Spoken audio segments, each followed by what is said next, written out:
So good morning everyone. So today I will discuss one example of instructional resources.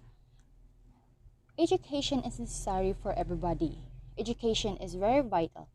Teaching and learning are important elements in education. The teacher used different approaches and is essential to teach their students and their active learning. So when they entered in a field of education, teacher used different instructional approaches or resources in establishing or giving lessons to make effective learning to their students. So, one of those instructional resources is visual aids.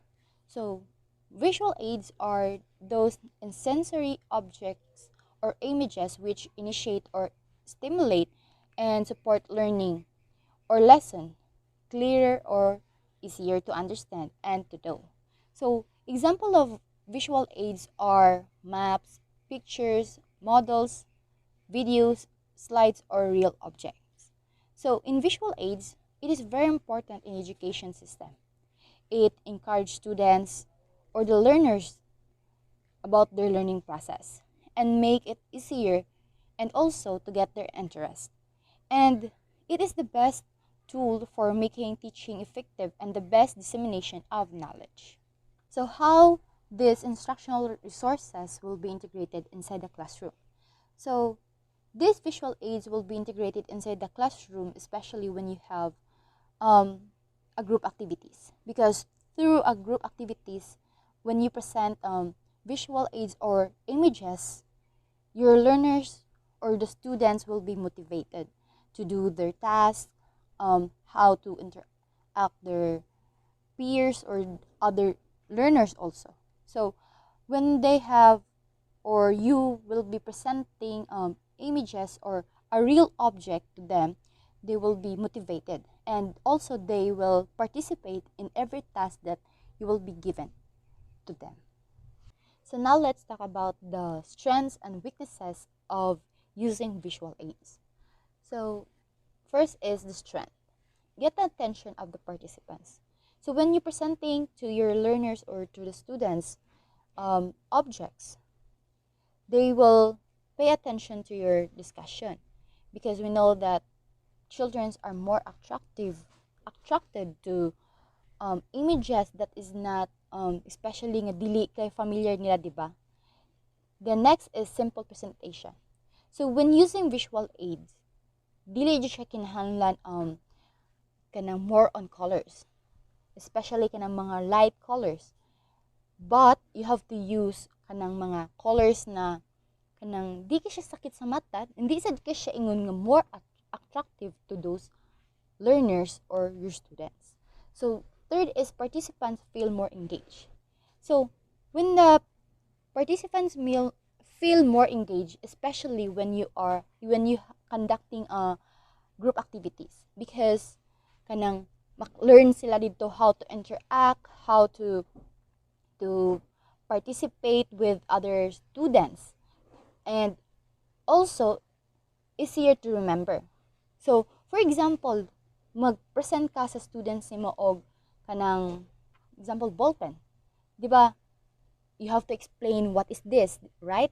So may explain na this is a ball pen, then it is used in writing kanang atong mga suwat, di ba? Makakita sila ball pen, ay kani siya ball pen na siya. Then isuwat ni kanang use ni siya para isuwat or kanang use ni sa mong teacher, di ba? And next is help in oral communication. So it helps in oral communication, especially when having a group activities, because they interact with other students or learners, and also kanang they will also give their kanang experiences unsay na feel nila related sa kanang objects nga imuhang gipresent sila. So now let's go to the disadvantages or the weaknesses of the using visual aids. So first is costly. Yes, costly because if mo create ka og visual aids, dili ba yung ingon nga wala lang, create lang nga visual aids. You have to create a visual aids that is very appropriate and effective to the learners. Gaya ka nang, dili lang ingon nga, nagduwa-duwa lang ka. As a teacher, you have to present kanang appropriate visual aids. Or mugasto jud ka or something na mo imo jud nga i-present. If for example, mo present kag apple. So, kinahanglan ka mo print ka og image sa apple or makita ka og true image of apple. Dili lang ingon nga, ay apple, hinumdumi niyo, muni ang forma sa apple. Dili. If you have to show something to your learners or to your students, what is the image of an apple? So, next is, it's easier to lose focus. It's easier to lose focus because in a way of kanang imong visual aids is very attractive. More on colors, ay kanang high, kanang colorful nga mga colors. With kanang nga mga kana colors, dili na siya appropriate for the learners. Kay mawagtangan sila gana. Sakit silang mata or something na kanang dili kay sila ganahan. So next is requires a well-designed presentation or materials. So when you're presenting materials in your presentation, you have to design or create nga kanang lig-on kaayo. Then kana sang very appropriate to your discussion or to your lesson.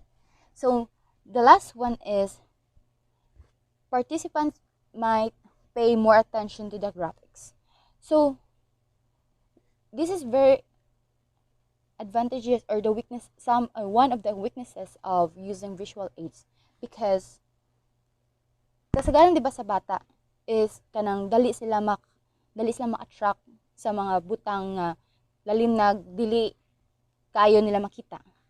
So kanang ato nang iles as a teacher, dili ta mag-present og kanang mga images or something na mga objects na kanang makapagwa sa ilahang attention or ma-distract ang mga estudyante.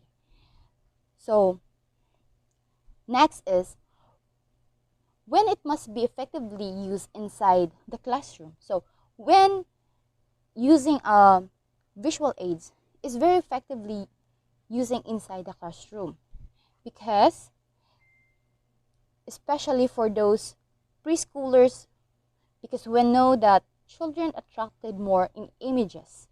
We can get their interest, especially when show them picture or examples.